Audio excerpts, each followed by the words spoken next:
Qual é a definição de uma cadeia de abastecimento sustentável? É quase como falarmos de sustentabilidade, ou seja, é toda uma cadeia que tem que ter em conta os impactos que pode ter, tanto a nível ambiental como a nível social. E felizmente cada vez mais se está a olhar para as duas áreas da mesma forma. Acho que muitas vezes há a tendência de se olhar para a sustentabilidade e para os impactos só na parte ambiental, mas na parte social tem uma componente importante. Recentemente, há 3 anos, foi feito um estudo pelo MIT, um instituto mesmo nesta parte, dedicado a esta parte da logística, de supply chain, em que foi perguntado às empresas quais é que eram as prioridades em termos de uma cadeia de valor sustentável. E nos 10, eram 10 que indicavam, e os 5 primeiros tinham a ver com questões sociais e só depois é que entravam as questões ambientais.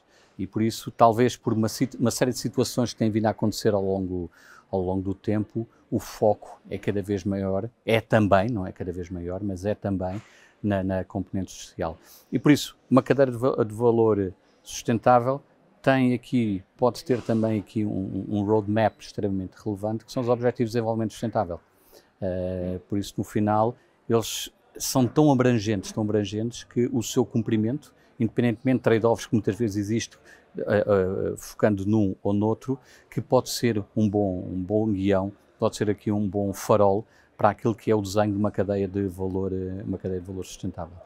E tal como a sustentabilidade, também do ponto de vista de logística, as empresas começaram, na componente logística, as empresas começaram a olhar não apenas como uma lógica de relações públicas, uma lógica de parecer bem.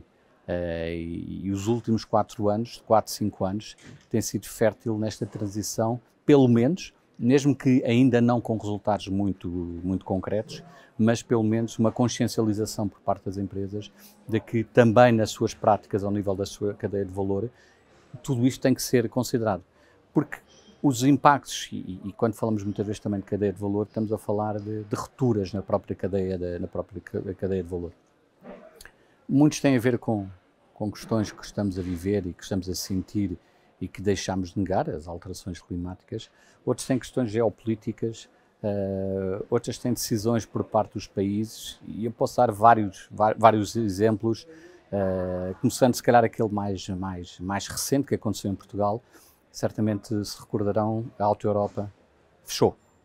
E isso teve um impacto grande, não só do ponto de vista de produção, mas também do ponto de vista social, em que alguns dos colaboradores tiveram que ser suspensos, despedidos, ou quer que suspensos os contratos ou despedidos. E tudo isso teve a ver com uma fábrica na Eslovénia que foi afetada por cheias. E as cheias que aconteceram na Eslovénia levaram a que a fábrica tivesse que parar, o fornecedor da Auto Europa tivesse que parar e aquilo tivesse aquele impacto do ponto de vista social para além do ponto de vista económico para a empresa. Um outro exemplo que está a acontecer neste momento é a nível do Canal do Panamá. Já tivemos há poucos anos atrás um barco que se atravessou e bloqueou o Canal do Panamá. O que está a acontecer agora no Canal do Panamá é, sendo um país com um grande índice de pluviosidade, onde se chove, é dos países onde mais chove, mas esta é a altura das chuvas, e neste momento estão a ter uma das maiores secas que há registro. E por isso, o que é que acontece? O Canal de Panamá deixa de ter água.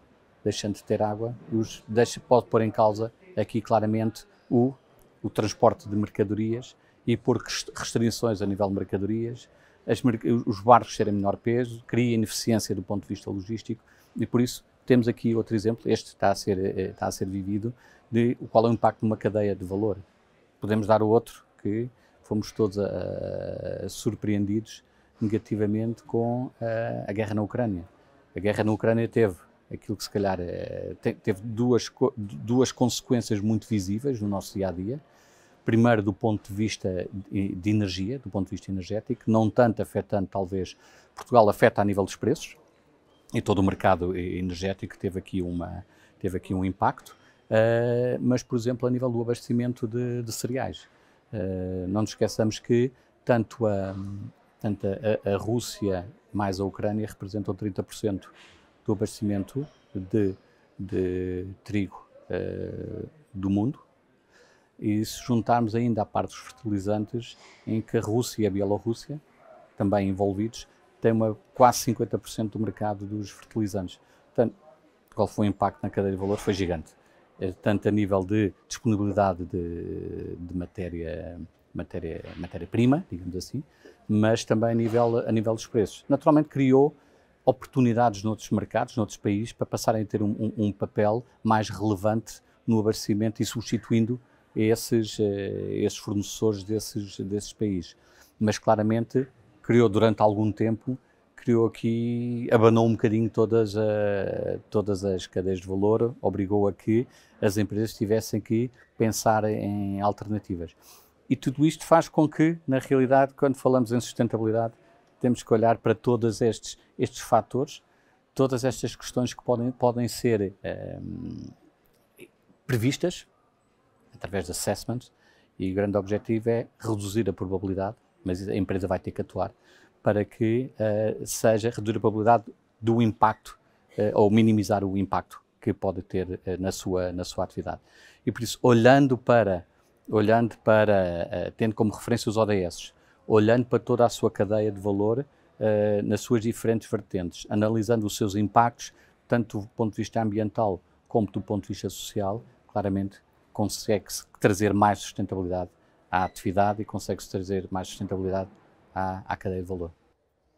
Falou de vários desafios e deu vários exemplos.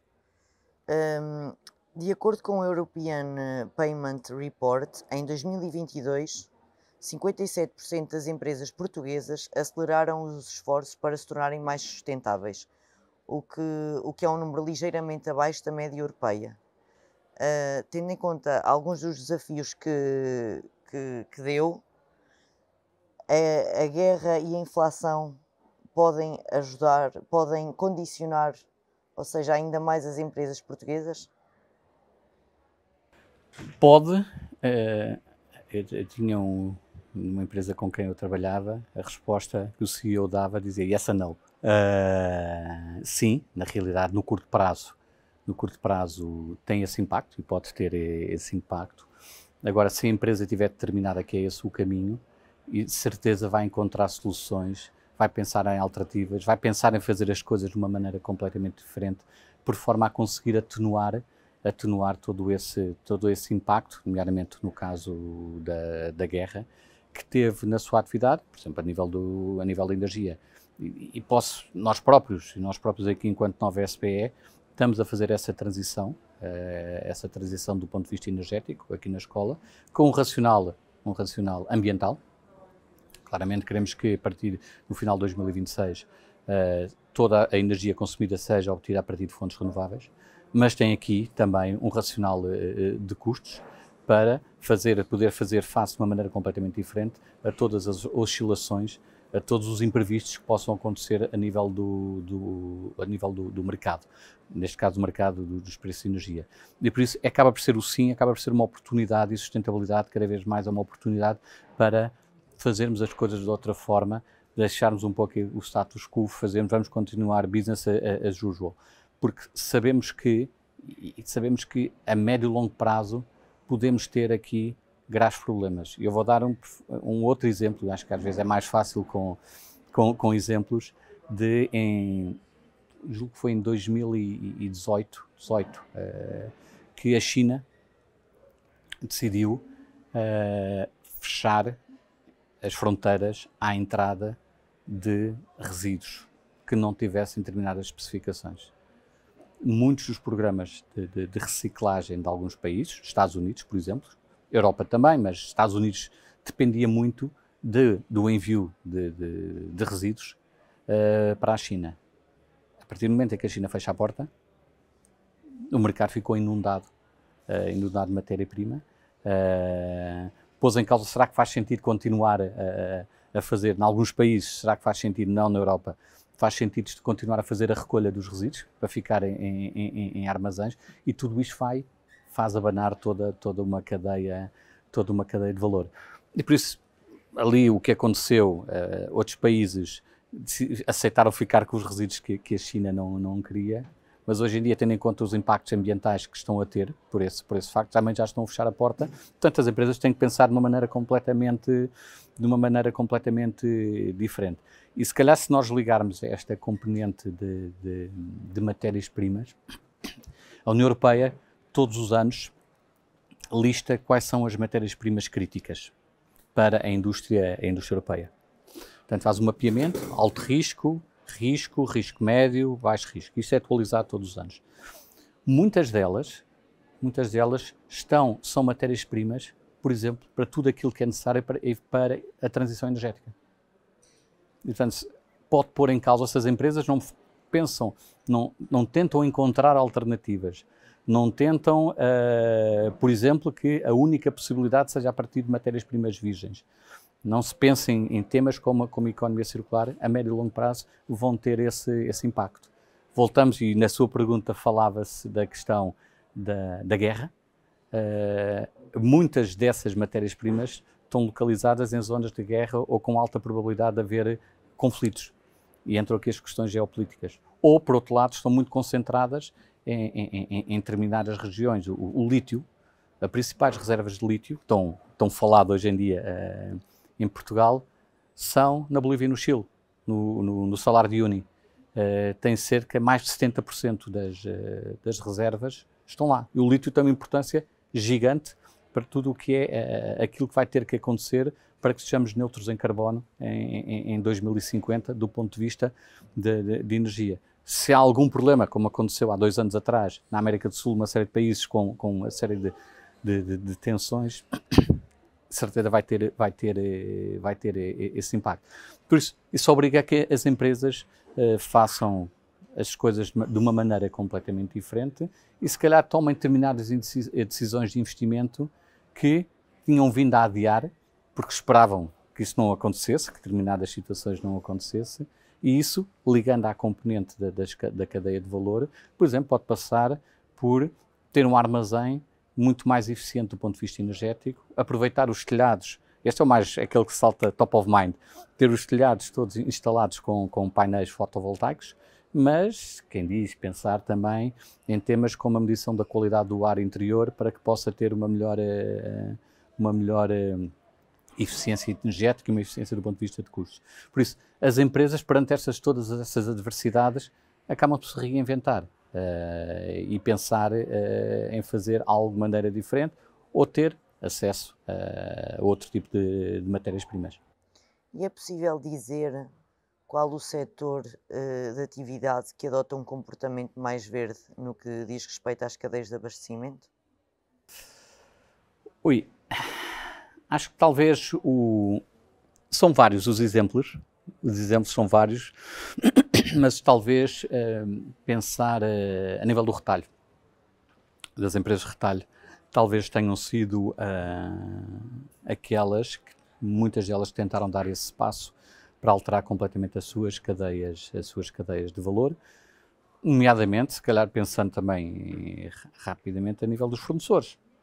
Certamente se recordam que nos últimos anos a vaga que houve, não é uma vaga, mas a tendência que houve de promover a economia local, promover também aqui os produtores locais e, de certa maneira, estão-se a salvaguardar para determinados riscos ou adversidades possam vir a ter mais à frente. É uma componente económica extremamente importante para o país, mas tem também essa componente de sustentabilidade do ponto de vista da própria cadeia de valor. Mas há inúmeros casos que também acaba por ser um bocadinho também por uma questão de posicionamento da própria empresa e de garantir o posicionamento, ser um posicionamento primeiro, tem que apoiar e tem que ter uma cadeia de valor completamente sustentável e que leva a que sejam tomadas determinados tipos de decisões. Mas eu diria o retalho claramente. Há outras empresas que têm essa preocupação há já algum tempo e recordo-me há uns anos de ter participado numa conferência onde o IKEA apresentava de que forma é que fazia o desenho de todas as suas embalagens. E a lógica do desenho das suas embalagens, do próprio produto, ecodesign. Entramos no ecodesign, o próprio produto, e depois vem a embalagem, mas o próprio produto permite que ele possa ter o máximo de eficiência no transporte logístico, no transporte, por exemplo, por contentores. E naquele caso era quais foram as diferentes fases que tiveram no desenho de uma cadeira para que depois fosse maximizado o número de cadeiras que podem ser transportadas num contentor. Um contentor de 20 ou 40 pés é irrelevante. E por isso há uma preocupação desde a concepção do produto. E é essa também, quando há pouco falávamos do que é uma cadeia de valor sustentável, é toda aquela que é desenhada desde o desenho do produto até à sua destinação final. E, portanto, tudo isso é em conta. Voltando à questão dos resíduos, durante muito tempo as empresas de produtos de grande consumo só pensavam até à parte de colocação no mercado. E depois havia alguém que havia de tratar do assunto, nomeadamente os municípios, quando falamos dos resíduos urbanos, havia de tratar do assunto e nem se preocupavam. A partir do momento, e então entra uma outra questão extremamente relevante, e que é um pouco esta mão invisível que muitas vezes nós não gostamos, que é a parte das políticas públicas e a parte da regulação, em que diz, não, meus amigos, os senhores são responsáveis desde a concepção do produto até ao seu destino final. E o ser responsável é não apenas do ponto de vista de gestão, mas também no ponto de vista financeiro. A partir daí tudo mudou. E então entramos numa questão que é extremamente importante e cada vez mais, do ponto de vista de cadeia de valores, é o trabalho trabalharmos de uma maneira conjunta, de uma forma holística, para encontrar as melhores soluções para os desafios que acabam por ser comuns às empresas. Elas conseguiam fazer sozinhas, mas não seria a mesma coisa. O custo seria muito grande, seria muito elevado. E, portanto, tem que cada vez mais haver a cooperação entre as empresas para que, na realidade, se encontre uma solução que seja benéfica para todos eles. Porque, às vezes, os desafios são exatamente os mesmos. E aí volta a fazer a ligação aos ODS. Há aqui um ODS extremamente importante, que é o ODS 17, que todos estes os Objetivos de Desenvolvimento Sustentável são possíveis de concretizar sem haver parcerias, entre as diferentes empresas. Recentemente, e muitas vezes dou esse exemplo mesmo nas aulas ou em apresentações, que é o caso da água. E tivemos numa das aulas em que foi convidada a diretora de sustentabilidade da Danone, a nível central, a nível de headquarters. E ela dizia que tinha um grande desafio hoje em dia, que era mudar a mentalidade dos diretores fabris.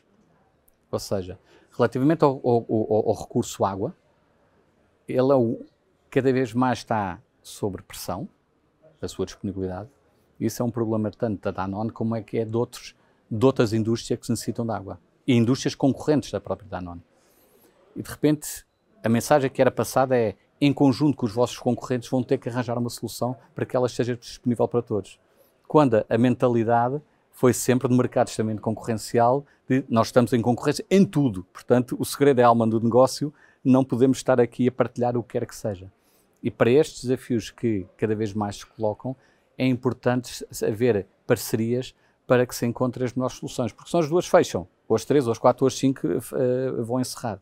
E por isso, essa é também uma mudança que se tem vindo a dar nos últimos tempos, que é de se trabalhar mais em conjunto para encontrar soluções que beneficiem todas as empresas.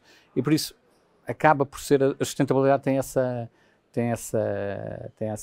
beleza, digamos assim, de levar a que, de repente, haja uma consciencialização, e cada vez mais há uma consciencialização que não existia há 7 anos, 8 anos, que não existia uma notoriedade, um conhecimento cada vez maior dos temas e dos desafios ligados à sustentabilidade, que faz com que as pessoas então queiram participar, queiram atuar e queiram encontrar uma solução.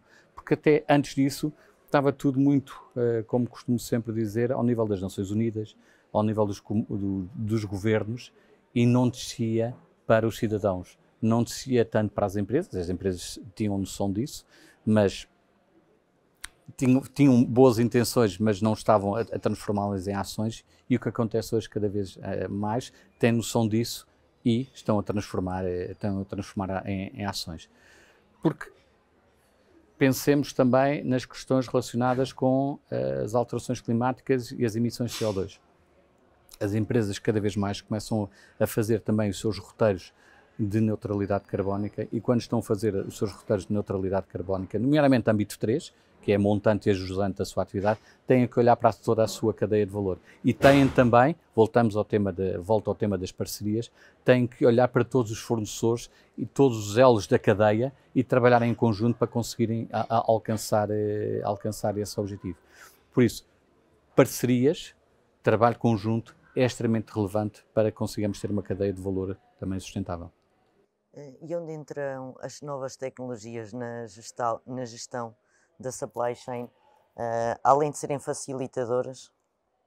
Entram e elas já existiam. Vamos ter a versão 2.0, 3.0, 4.0, 5.0. Muitas das soluções que estão hoje em dia, por exemplo, armazéns automatizados, armazéns ou dark warehouse, entrar na parte de armazéns, já existe há 30 anos e muitas indústrias portuguesas já instalaram.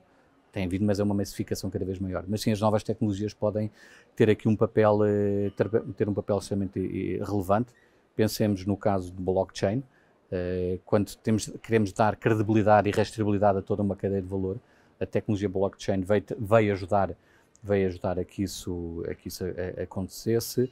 Outro exemplo, realidade aumentada, e a nível de armazéns, e mesmo a nível de formação, de capacitação das pessoas, veio também dar aqui um aumento de eficiência e um aumento de produtividade.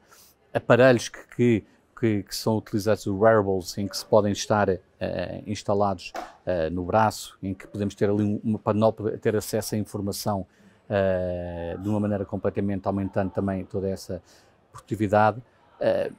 Mesmo no ponto de vista de logística, em termos da parte das rotas, e poder haver todo esse acompanhamento das rotas para também melhorar as mesmas e torná-las mais eficientes, a tecnologia veio trazer aqui, foi um enabler extremamente importante, ou continua a ser, porque ela não surgiu agora, continua a ser um fator extremamente importante para que possamos também ter aqui uma cadeia de valor mais sustentável, porque permite medir.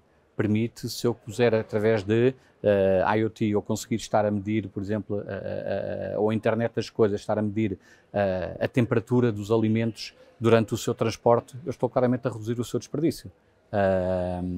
E por isso, cada vez mais as empresas têm vindo a utilizar a tecnologia para que a cadeia de valor, e falei do caso do desperdício, seja cada vez mais sustentável.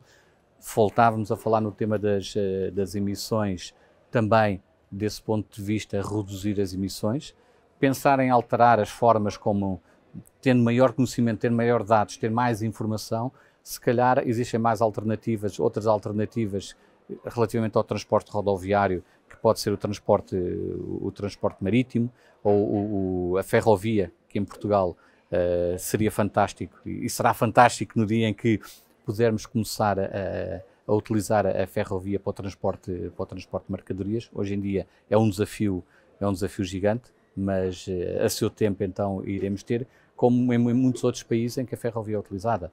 Vamos à Suíça, é perfeitamente também devido a todo... Mas houve uma decisão para se avançar por essa via. Mas as empresas, todas elas têm um cais e uma ligação, ou muitas das empresas têm um cais e uma ligação à ferrovia para que possa ser feito o transporte de mercadorias. Portanto, tudo isso tem que ser pensado e essa tecnologia não é por aí além. Essa aí é só decidir-se então avançar-se de uma forma estratégica para esse tipo de transporte. Mas sim, claramente a tecnologia tem favorecido e vai continuar a favorecer muito esta agenda de sustentabilidade ao nível da cadeia de valor e ao nível das empresas. Que investimento falta fazer em Portugal para se poder dar palco a algumas tendências e boas práticas de sustentabilidade no setor? Falámos ainda agora, e acho que esse é um investimento que deverá ser feito, claramente é numa aposta para a nível da ferrovia e de termos alternativas ao transporte rodoviário. Logo desde logo temos, do ponto de vista de emissões e do próprio roteiro de neutralidade carbónica, não podemos esquecer que Portugal assumiu o compromisso de em 2050 ser neutro em carbono, decidiu recentemente antecipar essa meta para 2045 e por isso há um conjunto de investimentos que têm que ser feitos e o principal acaba por ser a nível da mobilidade. E claramente esse investimento de ter mais alternativas daquilo que é o transporte rodoviário, sim, claramente é um investimento que deverá ser feito se estiver a focar-me em termos de indústria, porque também em termos de, se pensarmos em nós cidadãos comuns, também é na mobilidade que vamos ter que fazer a grande diferença e vai ser desafiante, porque nós somos muito comodistas e gostamos ainda de ir de carro e arranjamos todas as desculpas para não utilizar transportes públicos. É quase como os ecopontos, nós dizemos que eu não reciclo, não tenho um ecoponto à porta da minha casa. E muitas vezes esquecemos que há mais ecopontos de caixas multibanco e nunca nos queixámos que não tínhamos caixas multibanco para ir levantar dinheiro. E por isso acho que os grandes investimentos devem ser dados a nível da mobilidade. Portugal, do ponto de vista de transição energética, tem sido um bom aluno e tem sido um bom exemplo, e fazendo a ligação a nível dos ODS, é um dos ODS onde nós estamos mais avançados, e por isso essa questão está ultrapassada. Uma outra área de grandes investimentos tem a ver com a nível de outro recurso, portanto falámos de energia, falei do ponto de vista da mobilidade, de outro recurso que é em termos de água, ou seja, claramente tem que haver uma aposta em soluções alternativas do que tem existido até agora. Certamente, talvez muito a curto prazo, já se fala, mas que começam a acontecer, a falar-se em estações de salinização, sem qualquer tipo de preconceito, complementarmente àquilo que são as outras soluções que possam existir. Portanto, eu destaco três, essencialmente, a nível da mobilidade, transição energética, já estamos a fazer esse caminho, e a nível da água. Não esquecendo, já agora tocamos também em termos de investimento, que assumamos que claramente o mar é uma oportunidade. E eu acho que muitas vezes falamos de que é uma oportunidade, somos das maiores, se considerarmos a zona económica exclusiva, Portugal está no top 5 dos países a nível mundial, em termos de área, mas tem que haver uma aposta clara relativamente à economia azul e tudo aquilo nas diferentes áreas. Falámos em água, falámos da parte também de transição energética, falámos na parte dos portos que pode trazer. E aqui na escola, tendo em conta que têm a responsabilidade de serem uma business school, ou seja, internacional, de que forma é que a nova SBE capacita os alunos para estas questões? Faz o que eu digo e faz o que eu faço. E é essa a preocupação que nós temos aqui na escola, do ponto de vista das nossas operações, aquilo que nós chamamos também walk the talk, que sejamos um exemplo, porque assumimos determinados compromissos em relação a estas questões da sustentabilidade. Fizemos ainda recentemente, fazemos parte da UN Global Compact, e portanto o UN Global Compact é uma boa referência também quando falamos em cadeias de valor sustentável, e principalmente na componente social, através do cumprimento dos 10 princípios da UN Global Compact. Nós fizemos também esse assessment, portanto seguimos desenvolvimento de política de diversidade, equidade e inclusão, em termos de política de direitos humanos. Do ponto de vista ambiental, assumimos o compromisso de âmbito 2 e âmbito 1, alcançarmos a neutralidade no final de 2026. O grande desafio, como falávamos há pouco, tem a ver com o âmbito 3, tem a ver com a mobilidade, e aí será 2040, 2045 que iremos assumir esse compromisso. Estamos a desenvolver uma estratégia de mobilidade para que façamos as coisas de uma maneira diferente do que fazemos até agora. Mas há aqui desafios, e é interessante e vale a pena partilhar, que muitos alunos pedem-nos para termos a possibilidade de poderem vir de bicicleta de Lisboa para o campus. nós não temos uma ciclovia, temos uma ciclovia recreativa, que não é contínua, que em termos de Lisboa até aqui para, por isso tem que haver soluções intermunicipais para que, na realidade, não é uma decisão que acaba por ser da nova SPE, mas é uma decisão que tem que ser tomada por 3 municípios, Lisboa, Oeiras e Cascais, para termos aqui uma ciclovia que seja, na realidade, uma alternativa de commuting de Lisboa aqui para o campus, porque essa procura existe. Outra forma como nós fazemos a nossa jornada é gostamos muito de ter aqui, utilizar o campus como um Living Lab, para que sejam feitos testes piloto, daquilo que possam vir a ser soluções futuras. Temos, neste momento, a nível das embalagens reutilizáveis, temos aqui implementado da Ecoceno, e já a nível tanto do Pingo Doce, que está aqui também no nosso campus, como a Poké House, como depois o Decut, também passarmos a ter tudo através do sistema de embalagens reutilizáveis. Fizemos um piloto há 2 anos atrás do sistema de depósito obrigatório das embalagens de bebidas de uso único, que vai ser, vamos ver se em 2025 passa a existir em Portugal, e portanto nós quisemos testar aqui no campus essa solução. Todas as embalagens de bebidas pagavam 15 cêntimos de depósito, vasilhame, mas era para uso único, e por isso as pessoas, através de uma parceria com a Tomra, temos aqui instaladas 2 máquinas onde as pessoas podiam ter a devolução dos 15 cêntimos devolvendo as embalagens de bebidas. E por isso tentamos, e aqui são vários exemplos, tentamos que os alunos também, neste trabalho que fazemos com as empresas, nestas parcerias que temos também numa lógica de Living Lab, não apenas na parte de sustentabilidade, mas em muitas das outras áreas, que os alunos, quando saem para o mercado de trabalho, para o mercado profissional, o que vão encontrar lá fora, também encontraram aqui. E que não aconteça, por exemplo, no caso da minha geração, quando saí para a vida profissional, o que eu encontrei não tinha muito a ver com aquilo que me foi ensinado na escola. E temos essa preocupação, por isso também temos aqui empresas que têm suas áreas de inovação e estão aqui instaladas no campus a trabalhar com os alunos.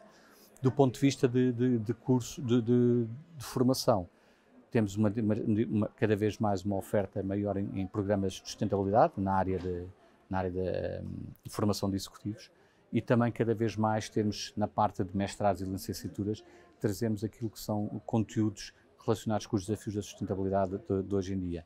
Por exemplo, a nível da licenciatura, temos uma cadeira que se chama Careers with Impact, em que é obrigatória, logo na licenciatura, logo à entrada, em que os alunos têm que participar em workshops sobre diversidade e inclusão, workshops sobre alterações climáticas, outros sobre voluntariado, portanto são estes 3 workshops, e depois participar em ações de voluntariado com a nossa comunidade, com as organizações que trabalham connosco. Por isso é desta forma que esta é algumas das formas como nós trabalhamos o tema da sustentabilidade, e também não esquecer toda a parte de investigação que é feita pelos nossos professores.